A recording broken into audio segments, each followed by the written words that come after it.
सुवर्णपुर जिल्ला रे बाली हरिलुट चली जहाद्वारा आज समस्त गरीब लोक माने ट्रैक्टर रे जो बाली गोटे ट्रिप आणुचन 2000 टंका रु अधिक देवाके पड़ुचे।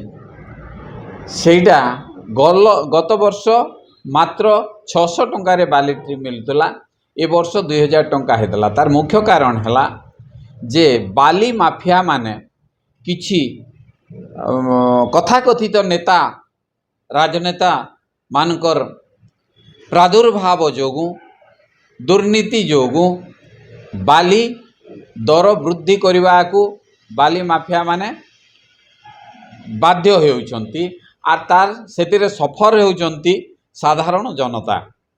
आओ इतिमध्य रे ए जो बाली हरिलुट होउची, बारी जो चोरी होउची हावा रे दिन को हाराहारी 1500 लेखा ट्रक बाहर जिला को सप्लाय होउची।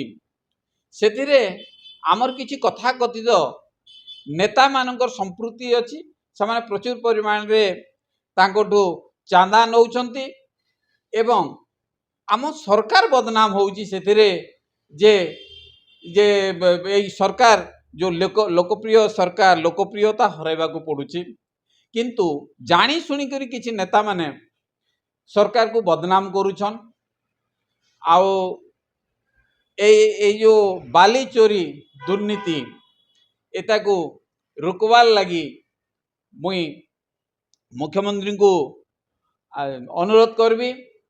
आजिकार जो जिला परिषद मीटिंग थिला जे लोकंकर दुख दुर्दशा को सही नहीं पाले बाली पाई लोके जो कष्ट पाउछन तार हृदबोध करी आमर विधायक शासक दलर विधायक हेले मध्य से बाली चोरी उपरे आज आलोचना करिथिबारु से धन्यवाद पात्र निश्चित भाव।